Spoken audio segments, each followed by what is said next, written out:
So Isaac called for Jacob, blessed him, and said, "You must not marry any of these Canaanite women. Instead, go at once to Paddan Aram, to the house of your grandfather Bethuel, and marry one of your uncle Laban's daughters. May God Almighty bless you and give you many children, and may your descendants multiply and become many nations. May God pass on to you and your descendants the blessings he promised to Abraham. May you own this land where you are now living as a foreigner, for God gave this land to Abraham." So Isaac sent Jacob away, and he went to Paddan Aram to stay with his uncle Laban, his mother's brother, the son of Bethuel the Aramean. Esau knew that his father, Isaac, had blessed Jacob and sent him to Paddan Aram to find a wife, and that he had warned Jacob, "You must not marry a Canaanite woman." He also knew that Jacob had obeyed his parents and gone to Paddan Aram. It was now very clear to Esau that his father did not like the local Canaanite women. So Esau visited his uncle Ishmael's family and married one of Ishmael's daughters, in addition to the wives he already had. His new wife's name was Mahalath. She was the sister of Nebaioth and the daughter of Ishmael, Abraham's son. Meanwhile, Jacob left Beersheba and traveled toward Haran. At sundown, he arrived at a good place to set up camp and stopped there for the night.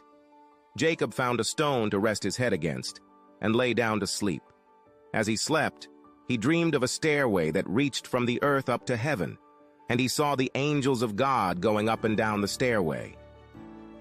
At the top of the stairway stood the Lord, and he said, "I am the Lord, the God of your grandfather Abraham, and the God of your father Isaac. The ground you are lying on belongs to you. I am giving it to you and your descendants.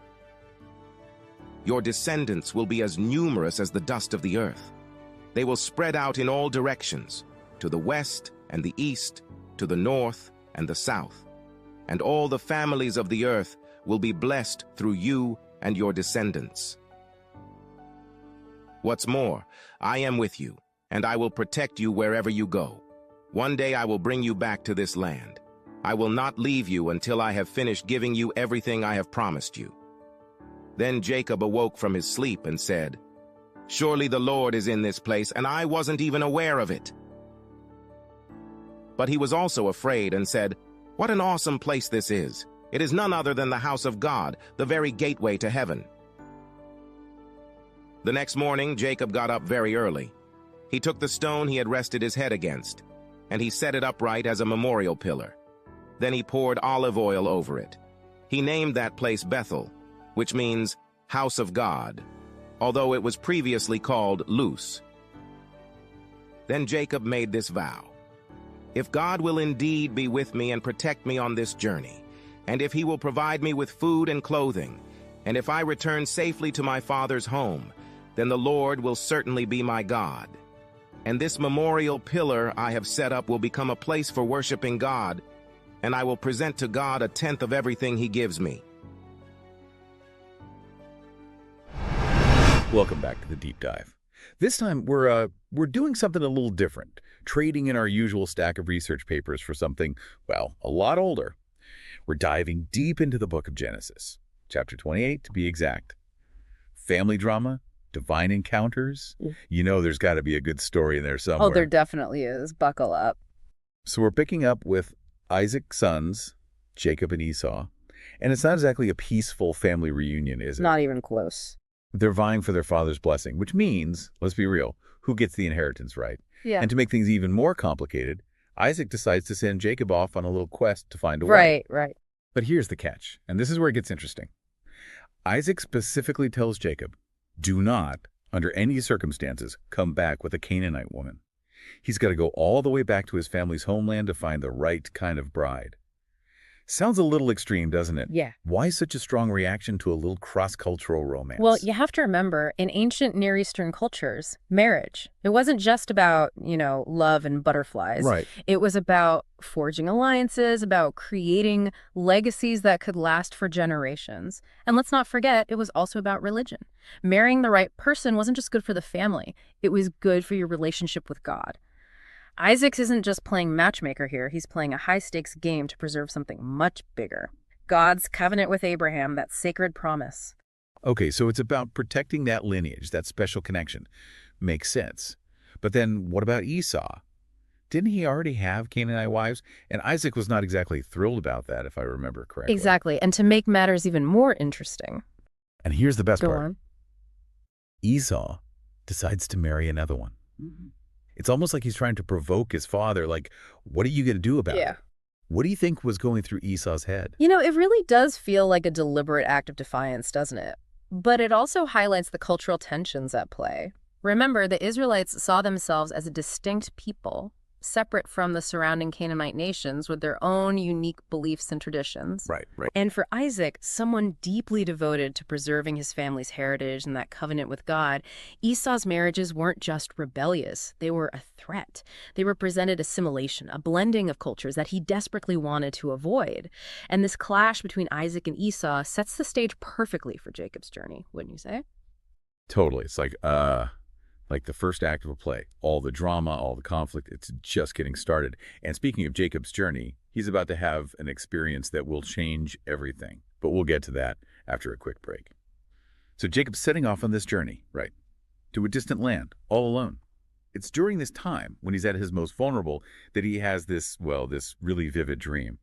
Before we get into the dream itself, can you talk a bit about how dreams were viewed back then in ancient Near Eastern cultures? Oh, absolutely. Dreams were a big deal. They weren't just seen as, random thoughts while you're sleeping. Right. They were often seen as messages from the divine, carrying weight and meaning. Wow, so a direct line to the heavens. No wonder Jacob pays attention. So tell me about this dream. What does he see? Okay, so picture this. Jacob sees a stairway, or maybe more like a ramp, stretching all the way from earth to heaven. And there are angels moving up and down like messengers between realms. Okay, I'm already getting chills. It's an incredible image of connection, right? And this happens at a place called Liz, which actually means almond tree in Hebrew. Some scholars believe this might have been considered a sacred spot even before Jacob's experience. Wow, so the setting is already significant. Then God himself appears to Jacob, right? What happens next? What does God say? It's interesting because God starts by connecting Jacob to his family's story, reminding him that he's part of something bigger. He says, I am the Lord, the God of your grandfather Abraham, and the God of your father Isaac. It's like you're not alone in this, kid. Exactly. And then comes the promise. God reiterates the promise of land, descendants as countless as the stars, and protection on his journey. The big promises. Wow. Talk about reassuring. But there's more to it than just material blessings. Oh, yeah. There's a really key phrase in there. God says, and all the families of the earth shall be blessed through you and your offspring. This hints at a much larger purpose to Jacob's life. He's not just going to be successful, he's going to change the world. That's quite the destiny. Okay, so how does Jacob react to all of this? I mean, seeing a stairway to heaven, meeting God, that's a lot to process. He's overcome with awe and fear. He realizes he's just had this powerful encounter with the divine. And this experience leads him to do something interesting, something people often did in those days to mark a significant event. Let me guess. He builds an altar, offers his sacrifice. Close. He sets up a pillar, a physical marker, and he makes a vow to God. Okay, so why a pillar? What's the significance there? Setting up a sacred pillar was like creating a monument. Imagine it like a "you are here" marker on a map, but instead of your location, it points to a moment of profound spiritual connection. I love that. It's like saying, this place is different. This experience changed me. What about the vow? What does he promise? This is where it gets really interesting. Jacob's vow reveals his struggle with uncertainty and doubt. He tells God, if you will indeed be with me and protect me on this journey, and if you will provide me with food and clothing, and if I return safely to my father's home, then the Lord will certainly be my God. It's like he's saying, look, I need some proof. Right, and that's what makes Jacob so relatable, even thousands of years later. He's wrestling with his faith, trying to make sense of this incredible experience. He's acknowledging God's power, but also needing that reassurance. Absolutely. And isn't it interesting how he renames the place? Oh, you mean Luz? Yeah, he renames it Bethel, which means House of God. It's like he's marking this ordinary place as extraordinary because of his encounter with the vine. Yeah. Which leads us to an interesting question for our listeners. So we've journeyed with Jacob from a place of, intense family drama to this breathtaking encounter with God. But What does it all mean for us, right? Thousands of years later, what can we possibly take away from this ancient story? It's funny you should say that because even though Jacob lived in a completely different time and place, his story is full of these themes that are, well, they're universally relatable. Oh, absolutely. Leaving home, facing the unknown, dealing with uncertainty, those nagging doubts. I mean, we've all been there. Totally. It's like looking into a mirror, isn't it? Across thousands of years. Exactly. And that's what makes this story so powerful, so resonant. It reminds us that we're not alone in those experiences. Think about your own life for a second. Have you ever had a Liz moment? A time when you felt a sense of the divine or encountered something bigger than yourself? Something that changed your perspective? And it doesn't have to be a literal stairway to heaven, right?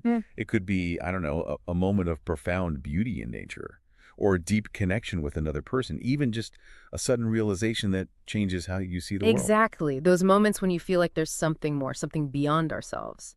So the question is, how do we respond to those moments? Do we set up our own pillars of remembrance? Make promises, even if they come with a little bit of uncertainty? Let those experiences shape our journeys. Those are really great questions. And I love that image of building our own Bethels, our own monuments to the sacred moments. It's a powerful reminder that the divine isn't limited to specific places or rituals, Right. It can be found anywhere at any time. We just have to be open to it. Beautifully said. And on that note, a huge thank you to all our listeners for joining us on this deep dive into Genesis. It's been a pleasure. We hope you found it, well, as fascinating as we did. And before we go, one final thought to leave you with. Remember how Jacob renamed Luz Bethel, House of God? What if we all lived with that same awareness? That any place, at any moment, has the potential to become a Bethel. A place where we open ourselves to the possibility of encountering the divine, maybe in the rustle of leaves, in a moment of kindness, in the quiet spaces of our own hearts. Keep that question with you this week. Until next time, keep diving deep.